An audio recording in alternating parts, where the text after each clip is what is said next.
Powerful ആയിരിക്കും അവരുടെ body language. കാണുമ്പോൾ നമുക്ക് അത്ര തോന്നില്ല, പക്ഷെ അവർ പൊളിച്ചളയും.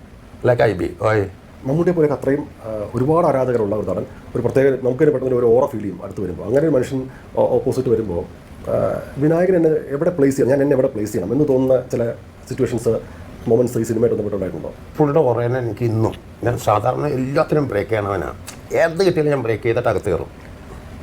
ഇതെനിക്ക് പറ്റിയില്ല, ഇന്നും പറ്റിയിട്ടില്ല. ഇന്നലെ ഞാൻ കണ്ടില്ലേ, ഇനി ചോദിക്കാൻ പോകുന്നത് വിനായകന് എവിടെയെങ്കിലുമൊക്കെ തിരുത്തലുകൾ വേണമെന്ന് തോന്നിയിട്ടില്ല എന്നാണ് ചോദിക്കുന്നത്. അതൊക്കെ ചോദിക്കാം, കുഴപ്പമില്ല. പക്ഷേ അയാളുടെ പോലീസ് സ്റ്റേഷനിലെ പറ്റിയുള്ള വിഷയങ്ങളും അയാളുടെ ലൈഫിൽ മോശം സാഹചര്യത്തിൽ നടന്ന വിഷയങ്ങളെ പറ്റിയൊക്കെ ചോദിക്കുമ്പോൾ കുറച്ചൊക്കെ മര്യാദ വേണം. മര്യാദയോടുകൂടി തന്നെയാണ് അയാൾ സംസാരിക്കുന്നത്. പക്ഷേ ഇങ്ങനെ ഒരു വേദിയിൽ, പൊതുവേദിയിലല്ല അത് സംസാരിക്കേണ്ടത്.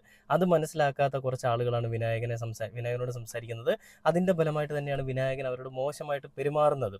അപ്പോൾ നമുക്ക് വിനായകൻ പറയുന്ന അടുത്ത കാര്യങ്ങളാണ് ഏറ്റവും വിഷമകരമായതും അല്ലെങ്കിൽ നമുക്ക് ചിന്തിക്കേണ്ടിയിരിക്കുന്ന കാര്യങ്ങളുമൊക്കെ എന്ന് പറയുന്നത്. അതായത്